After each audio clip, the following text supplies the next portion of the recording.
Cool. All right. So hello and welcome again to another edition of the Osteopathic Lyceum podcast. We have Blake, aka Balake, aka Blair, depending on who's talking and which personality is showing up. I don't think you ever went home and told your wife that your alternate personality when you're being bad is Blair. No, I think I mentioned to her. Okay. Did she get a kick out of it? I don't think she understood fully. Fair enough. It's context. It's context. Yeah. So thank you for entertaining that part. Yeah. You don't have to, but you've been a good sport about it. Yeah. And I didn't start that at all. That was somebody else. No. Fair enough. And luckily it's faded away now. So. Yeah, you don't have, it's not in your life at the moment.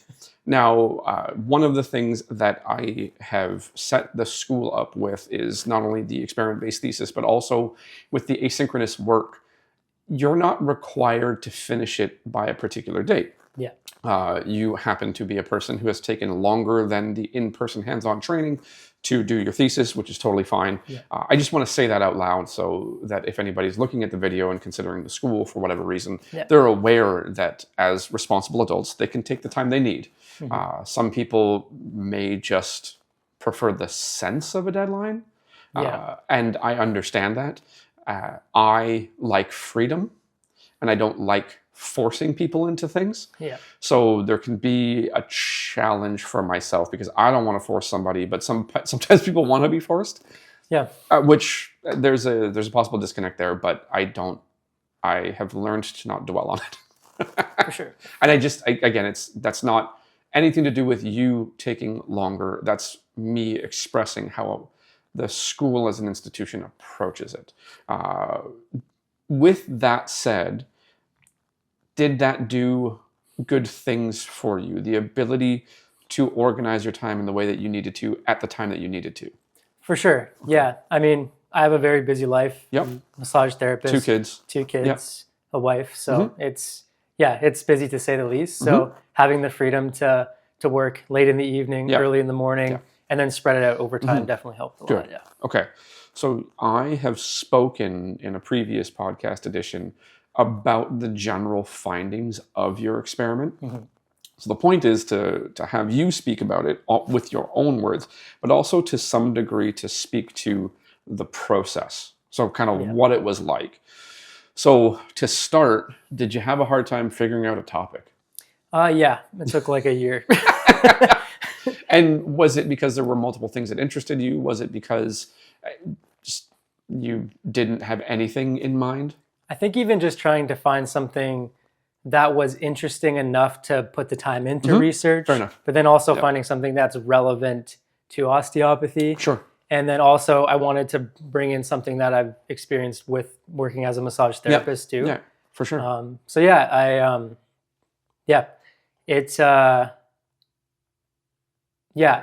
Sorry, I'm kind of having trouble finding words for that, but it's, sorry,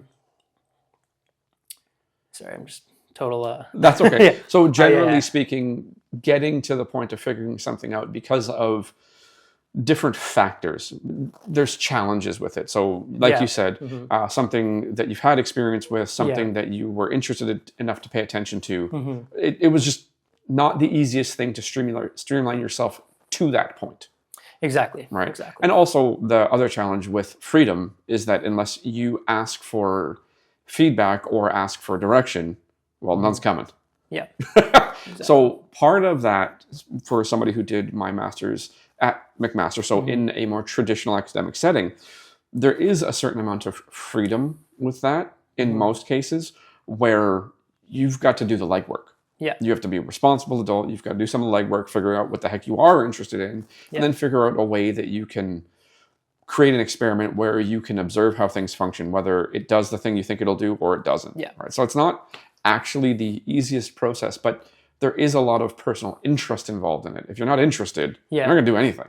Yeah. Right. So exactly. The fact that it took a year doesn't seem and like to get to the point where you had something solidified enough that you were interested in paying attention to it. Exactly. And it was just being like open to different topics over the course of the year. It wasn't necessarily like deep search of like trying to find something, but it was like, when it came to me, it was very obvious. And basically what came to me was like, as an RMT, I've noticed that when people come in, obviously most people come into a treatment with a complaint. Yep. And a lot of the time I noticed the complaint in regards to like left side or right side didn't always match what I found during assessment and treatment. So like, even for example, like let's say it's the neck, someone comes in, oh yeah, the right side of the neck's always bugging me. During the assessment, I would check them. Sometimes it would match up, to the restriction. Sometimes it wouldn't. And then even when I was treating, the actual tone of the muscle during the massage wouldn't line up sometimes. And it was almost kind of like frustrating. Because they never said anything about that in school, right? It's always just like, what's the complaint? Treat it. Like, especially in regards to massage therapy. So yeah, it was something that was very like important that was happening in my practice. So you were trying to figure out a pain point or a confusion point, right? That's where a lot of research comes from. So the basic concept or construct being, you notice something where reality isn't matching what you were taught. So you want to try to figure it out more. So that's a reasonable place for people to try to draw inspiration from. The thing that I attempt to say as often as possible is your mechanical findings will not always match the reported sensation or reported symptom or the reported complaint. And now I'm saying that in front of you, so it's leading, but is it fair to say that when you were in school for your hands-on training, I was consistent about that? Yes, across the whole program. And because it's something that I noticed really early on. The challenge with that as somebody who's educating, and then also for practitioners, is that the person who presents themselves with the hope of utilizing their skills for help is probably doing so on the symptom side. So on the side where it's something that they can experience that other people can't identify. Right? Sometimes, and often enough, your mechanical finding matches appropriately enough to what they're feeling that they change together. And other times it doesn't. But I would feel dishonest as an educator to tell people who are trying to become osteopathic practitioners or hands-on practitioners of any form to say, yeah, wherever they say it hurts, just go there. Right? It's not an honest thing. The paradigm, the idea doesn't seem to match reality. I'd rather match reality. So another thing that I say consistently enough, or I think I say consistently enough, is that the search is more important than the move. Right? So finding what's not moving is more important than remembering the move to correct it. Once you find where it is, you can generate an approach from a choice-based framework. You can make choices. Okay, this is what I think is going to work. You try it, and if it doesn't work, well, you just do that process again and try something different. Right? So again, consistent enough. So I don't just say that to videos. I say that to real people in real life. Okay, so pain mismatch between mechanical findings and reported pain that you find in practice as an RT. So then your experiment goes on to be an assessment approach where you are blinded to what they are reporting, and then you just go find mechanical stuff. So talk to that a little bit, because that's process, about the process.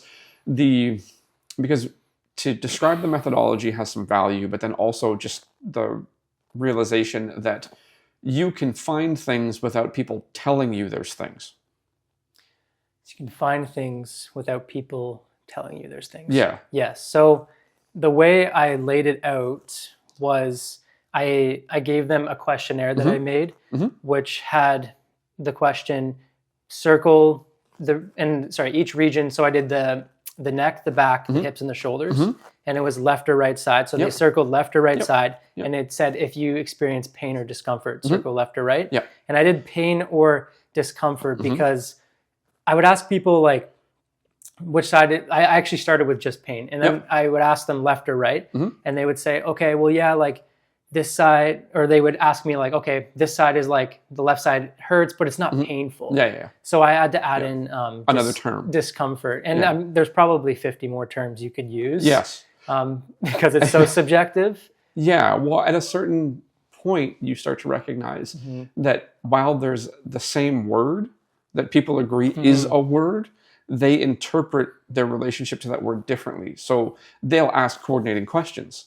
So it's one of the reasons why questions are so hard to write, why surveys have so many issues, because the terms that you allow to be answered restrict how somebody will. Yeah, and it's important to have constraints.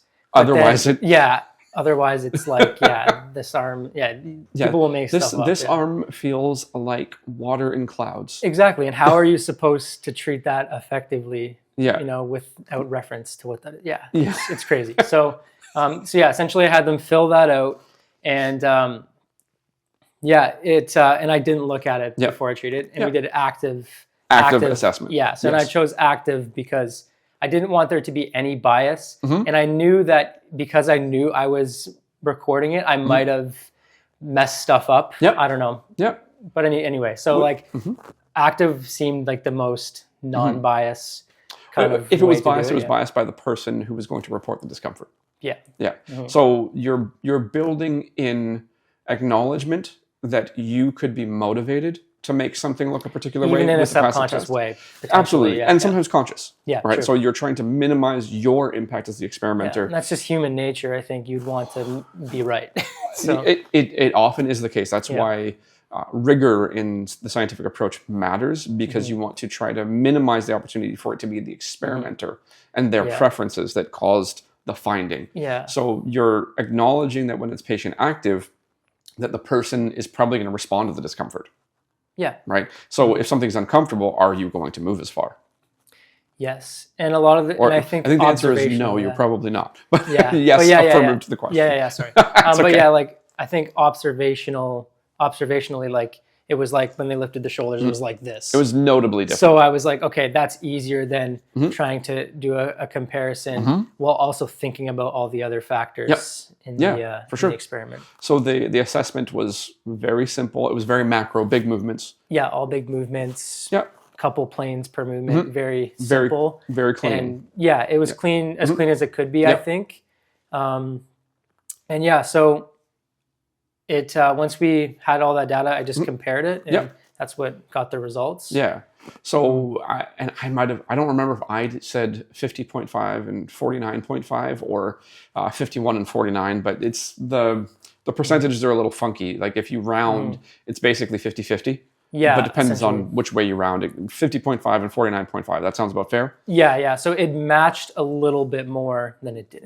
And that's aggregated over all the areas. So 50.5% of the time, the mechanical finding and the noted pain or discomfort matched on the same side in the same area. Yes. Right? So overall, then when you break it down and you look at the other areas, it gets a little bit different. And there was a lot of variability for sure, That variability becomes hard to explain in any meaningful way with the sample size that we had. So I've got it on the TV, and luckily it hasn't dropped off yet because this computer likes to go to sleep. So what I'm going to do is I'm going to do a little wiggle of the mouse so I disappear shortly.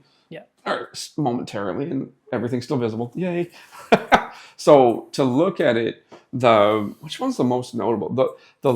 The left side of the back and the left side of the neck, for some reason, are the ones where it matches the most. That's how we're reading that. So 83.3% of the time, the left side of the back matches. So the reported discomfort matches what you found. Whereas the right side of the back, it matched 20% of the time and was mismatched 80% of the time. Which is interesting, because you're like, okay, well, why is it that the left side of the back discomfort and mechanical dysfunction match so often, and the right side is completely reversed? And every other region was much closer to 50-50. Whether it was like 54 to so 45, like the right shoulder matched like 66.7% of the time, whereas the left shoulder matched 45.5% of the time. Let's call it that. So closer to that's a little closer to 50-50. It's not 50-50, and it's different left to right. So it's like, well, what is the factor? What could that be? It's hard to know. The left hip matched 75% of the time, while the right hip matched 16% of the time. So it's just kind of weird stuff. That it is. There's a difference in the sensory representation of discomfort and the matching. Now, it just before we started recording, you were noting some things that you would you would consider, or that you actually have interest in maybe extending this out into larger groups of people? What do you think the point of doing this to more people would be? Well, to smooth out some of these variabilities that you see, because I only did a 20-person sample size. There could be some outliers in there. Absolutely. Depending on their job, depending on their lived experience, as I said in the write-up of the thesis. But it's essentially just to smooth out the results. Or to see if it would. To see if it would, to see if it would smooth out to closer to 50-50. And the reason I say to see if it would is because you want to always be cautious that your prediction is that it would smooth out. Yes. But if it doesn't smooth out, you can see it. And if it does smooth out, you can see it. That's the important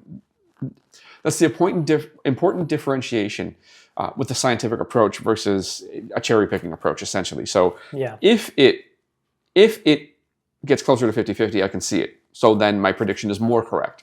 If it doesn't, then there's just something weird that we have no explanation for. So if you do this to 50 people, to 100 people, you add a bunch of people, then your data either gets closer to 50-50 or it stays funny.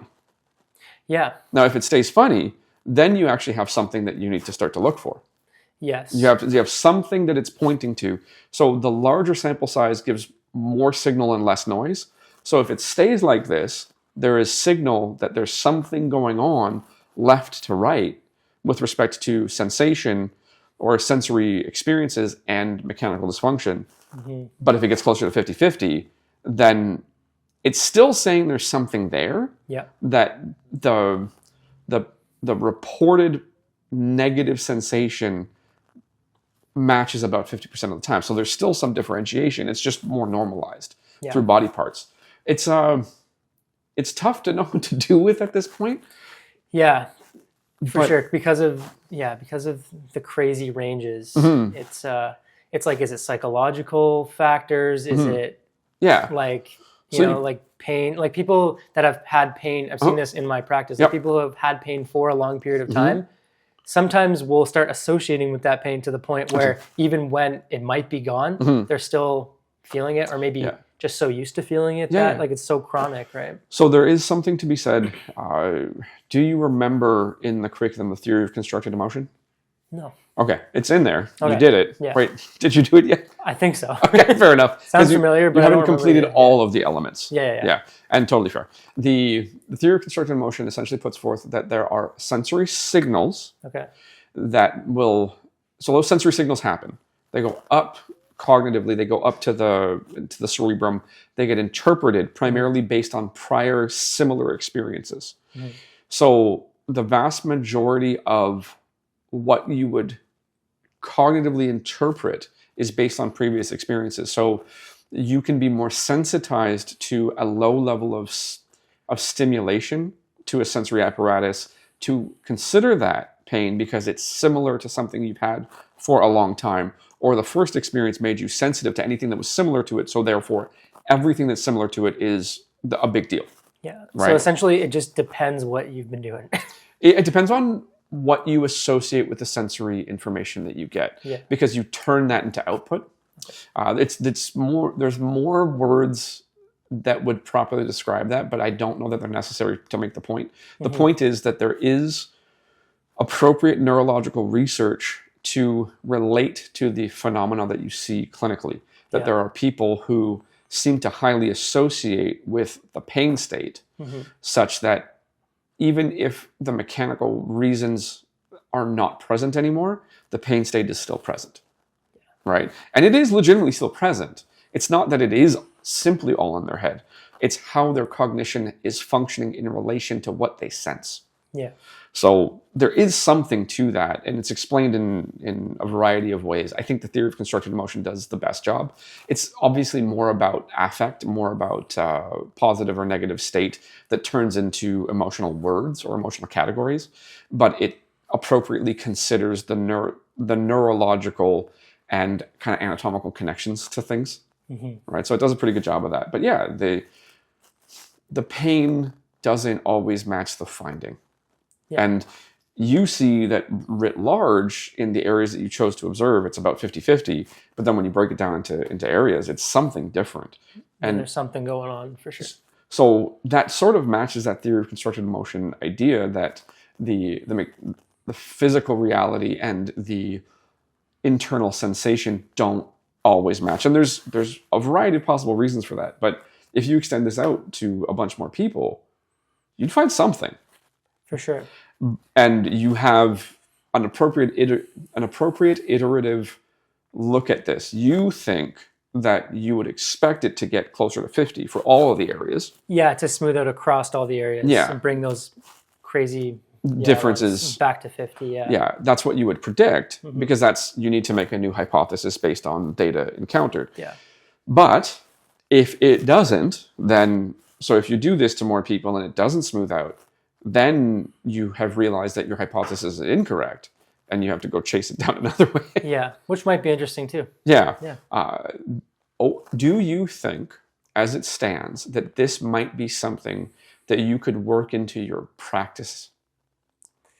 It may be hard. I'm not saying that you could. I'm asking if you think you could. Like take what I learned from it and run the experiment longer with people who show up. Oh, like on patients that come in. Yeah. Yeah, potentially. Yeah. For sure, yeah. Because what would this thing take you? Maybe 5 minutes? To actually run the experiment exactly. is maybe a total of 5 minutes. And you would still be gathering useful stuff information. For your Absolutely. Yeah, exactly. Absolutely. So like at the point that you finish the curriculum and you have the title of manual osteopathic therapist, obviously you can do this really quickly. Yeah. Working as an RMT right now, this is just a quick scan. Yeah. Right. So quick active range of motion scan and then have them fill it out beforehand, or it's not, the question is only to figure out if you think it could be done. Other people may want to do it.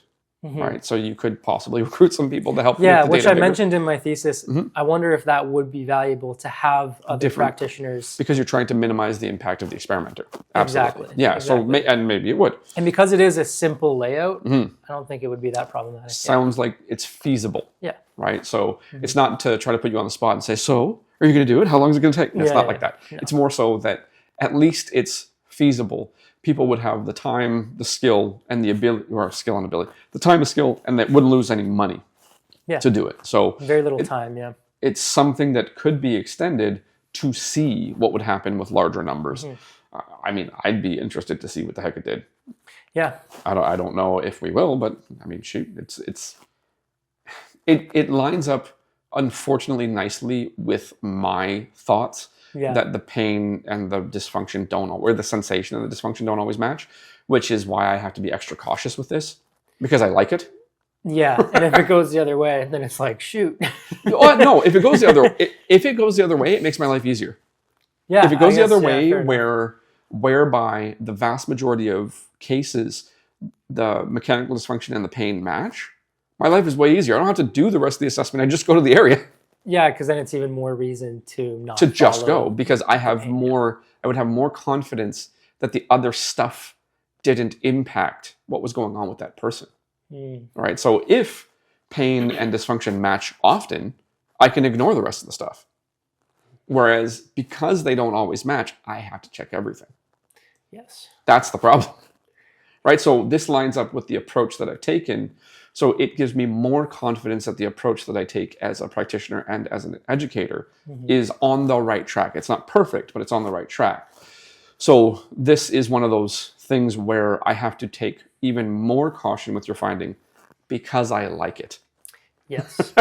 Because if I don't, then I'm absolutely being a jerk. Yeah. Right? I'm like, see, one person did an experiment and it's up my alley. So there we go. We're all done. Yeah. No, I can't meaningfully do that, or I can't do that honestly.